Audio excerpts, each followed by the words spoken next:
Good morning students. आज हम कुछ अन्य परिभाषाओं के साथ आगे टॉपिक की शुरुआत करेंगे। सबसे पहले एक एम्पीयर की परिभाषा।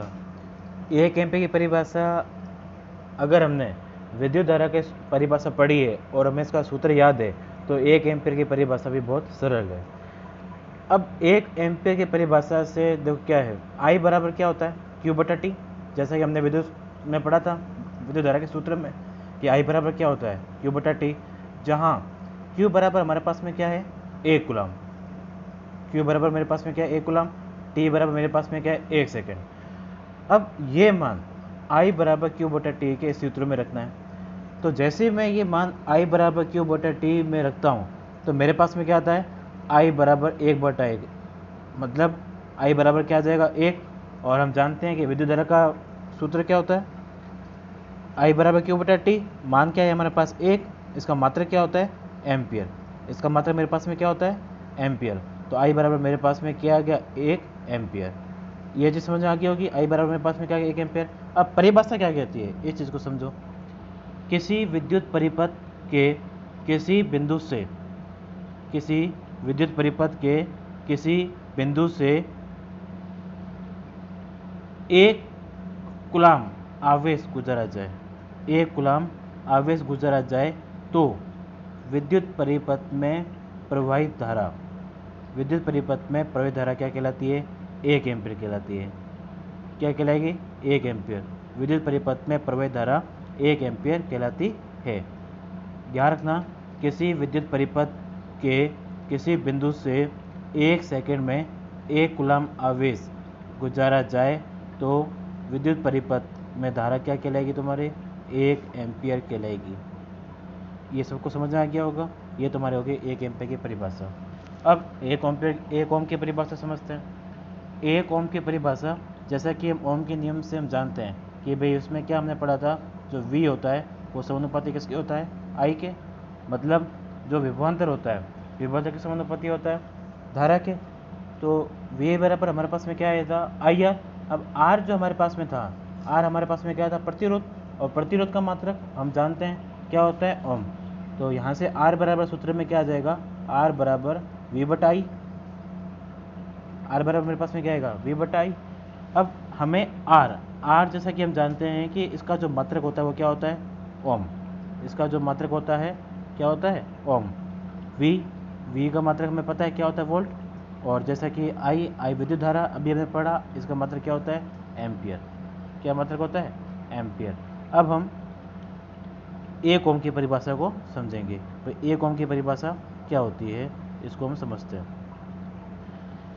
यदि चालक में 1 एम्पीयर की धारा, यदि चालक में 1 एम्पीयर की धारा प्रवाहित करने पर उसके सिरों के मध्य 1 वोल्ट विभवांतर उत्पन्न हो तो चालक में तार के प्रतिरोध को हम क्या कहेंगे, 1 ओम कहेंगे।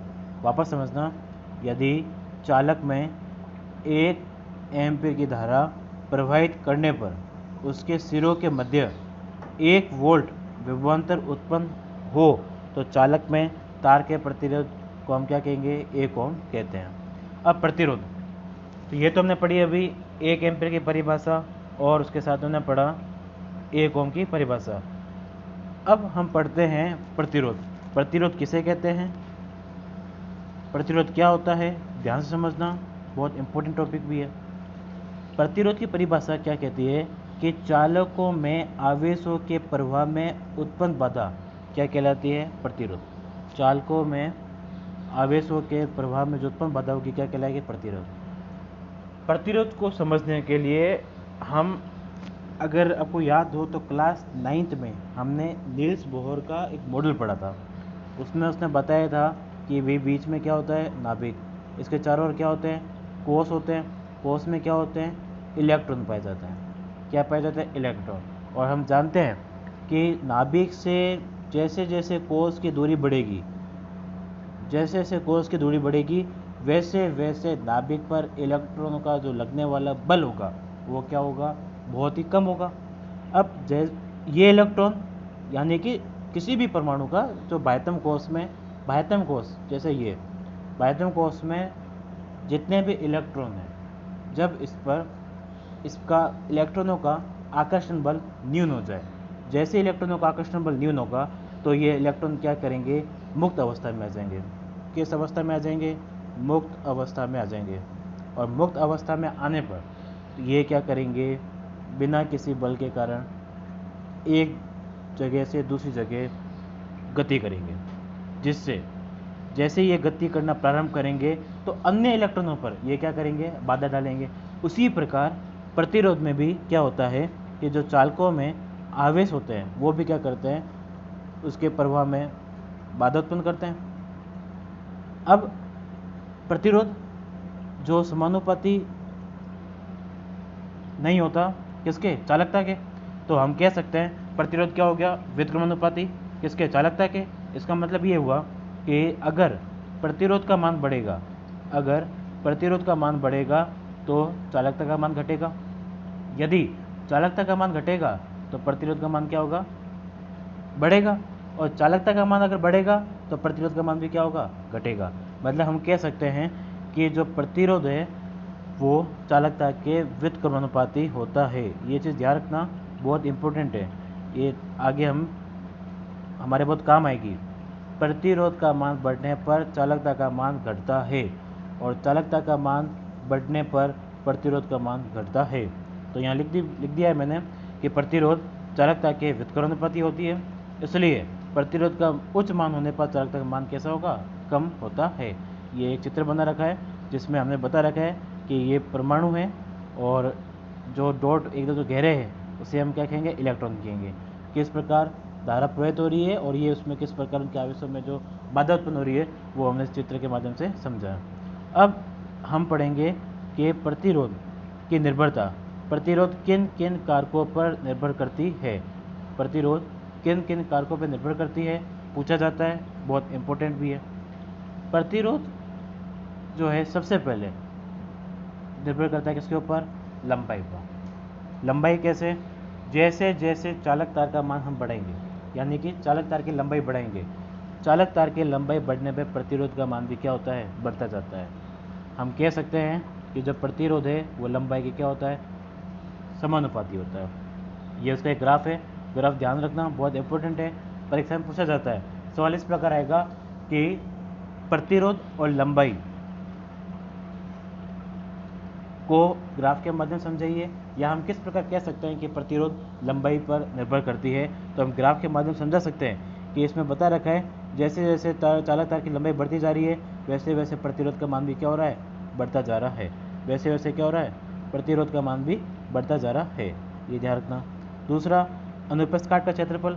अब अनुप्रस्थ काट के क्षेत्रफल में देखो, चालक तार की मोटाई बढ़ने पर, चालक तार की मोटाई बढ़ने का आशय ये है कि माना मैं एक चालक तार लिया और उसकी मैं मोटाई बढ़ा रहा हूँ, ये मोटाई इस प्रकार बढ़ेगी सफ़ेद कलर वाले में। अब ये क्या है, मोटाई बढ़ रही है। अब जो मोटाई बढ़ रही है ये देखा होगा कि कैसी बढ़ रही है, किस रूप में, वृत्त के रूप में। किस के रूप में, वृत्त के रूप में। तो हमारे पास यहाँ पर क्या आएगा, क्षेत्रफल आएगा। अब ये जो क्षेत्रफल है हम इसको दर्शाएंगे किससे, ए से। और ए बराबर, जैसा कि हम जानते हैं पहले तुमने पढ़ा भी होगा, वृत्त का क्षेत्रफल, वृत्त का क्षेत्रफल क्या होता है, पाई आर स्क्वायर। वो किसके बराबर होगा, ए के। किसके बराबर होगा, ए के। तो यहाँ से हम ये समझेंगे कि जैसे जैसे चालक तार की मोटाई बढ़ेगी वैसे वैसे प्रतिरोध का मान भी क्या होगा, कम होगा। ये भी क्या होंगे, एक दूसरे के व्युत्क्रमानुपाती होंगे। प्रतिरोध का मान उच्च होने पर अनुप्रस्थ काट का क्षेत्रफल कैसा होगा, कम होगा। और अगर अनुप्रस्थ काट का क्षेत्रफल का मान बढ़ता है तो प्रतिरोध का मान कैसा होगा, कम होगा। ये चीज़ ध्यान रखना। अब इनके मध्य ग्राफ है, यदि आर और ए हो तब तो ग्राफ ऐसा बनेगा, लेकिन अगर हमारे पास आर और 1/a हो तब ग्राफ ऐसा बनेगा। ये चीज़ विशेष तौर पे बहुत इंपॉर्टेंट है, ध्यान रखना। ग्राफ का सवाल डेफिनेटली पूछा जाता है।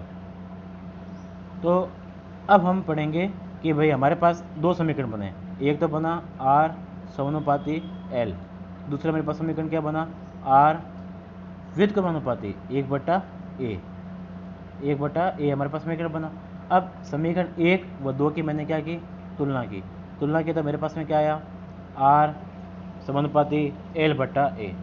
पहले मैंने बताया था तुम्हें, जब कभी समानुपाती का चिन्ह हटाया जाता है तो उसकी जगह हम क्या लेते हैं, एक स्थिरांक लेते हैं।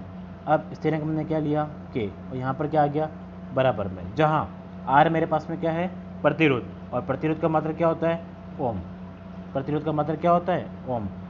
एल, एल मेरे पास क्या है लंबाई, लंबाई का मात्रक क्या होता है मीटर, ये लंबाई का मात्रक मीटर। ए अभी बताया मैंने क्या था क्षेत्रफल, किसका अनुप्रस्थ काट का क्षेत्रफल, मात्रक क्या होगा मीटर स्क्वायर। मीटर स्क्वायर क्यों आया, क्योंकि मेरे पास में क्या है क्षेत्रफल, और क्षेत्रफल हमें पता ही है कैसे लिया जाता है मीटर स्क्वायर में ही लिया जाता है। के मेरे पास एक स्थिरांक के जिसका हम क्या कहते हैं विशिष्ट प्रतिरोधकता कहते हैं, उसे क्या कहते हैं विशिष्ट प्रतिरोधकता कहते हैं, और इसका मात्रक क्या होता है ओम इंटू मीटर होता है, इसका मात्रक क्या होगा ओम इंटू मीटर। अब हम समझेंगे कि ओम इंटू मीटर आया क्या से, हमें मात्रक किसका निकालना है के का, सूत्र हमारे पास में क्या था आर बराबर के एल बटा ए को मैंने वहाँ भेजा वज्र गुणा के रूप में, तो मेरे पास में क्या आ जाएगा के बराबर आर गुणा ए बटे एल। अब आर का मात्रक मेरे पास में क्या था ओम, ए का मात्रक हमारे पास में क्या था मीटर स्क्वायर, ए का मेरे पास मात्रक क्या था मीटर स्क्वायर, एल इसका मात्रक क्या था मीटर, मीटर से मीटर कट गया तो हमारे पास में क्या आ जाएगा ओम इंटू मीटर। इस प्रकार हमने समझा कि ये हमारे पास में के का मात्रक क्या है ओम इंटू मीटर, विशिष्ट प्रतिरोध का मात्रक क्या होता है ओम इंटू मीटर। इन मात्रकों को ध्यान रखना, बहुत इंपॉर्टेंट मात्रक है, पूछे जाते हैं न्यूमेरिकल क्वेश्चन जब भी आएगा तो बिना मात्रकों की सहायता से हम सवाल नहीं कर पाएंगे।